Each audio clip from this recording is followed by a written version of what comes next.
C'est Sylvain, c'est Sylvain, c'est Sylvain le régisseur. Salut, c'est Sylvain, régisseur de renommée. J'ai notamment été figurant sur plusieurs clips vidéo de Claudio Capeo.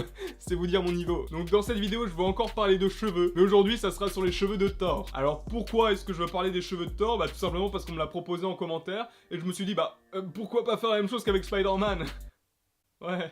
Alors je vais comparer ce qui est comparable, hein. Je ne vais comparer que les films de Thor. Parce que là, il y a des choses à dire. Parce que c'est vrai que dans le premier Thor, il avait la coupe de Sylvie, 21 ans, apprentie coiffeuse, fan de Jules le rappeur, qui fume la chicha pomme et qui met des ballerines léopards. Voyez plutôt.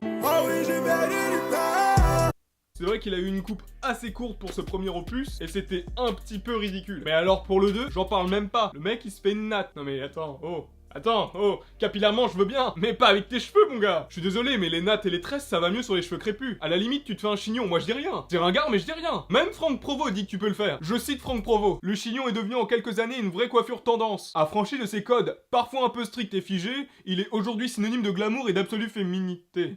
Féminité.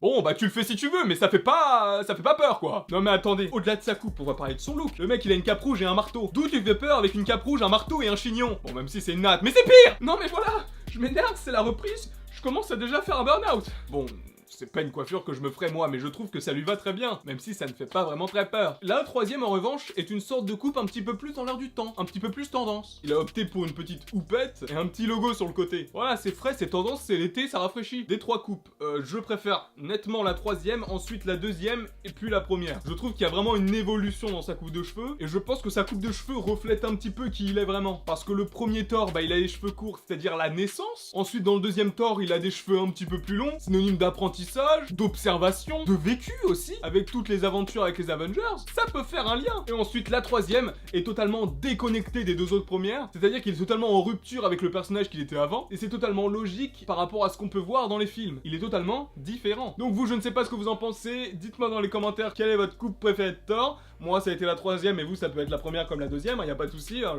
je suis ouvert à toute proposition. Et n'hésitez pas à aimer, partager, commenter, vous abonner, ça lui ferait très plaisir. Et moi personnellement je vous dis à la prochaine pour la prochaine. C'était Sylvain, c'était Sylvain, c'était Sylvain le régisseur.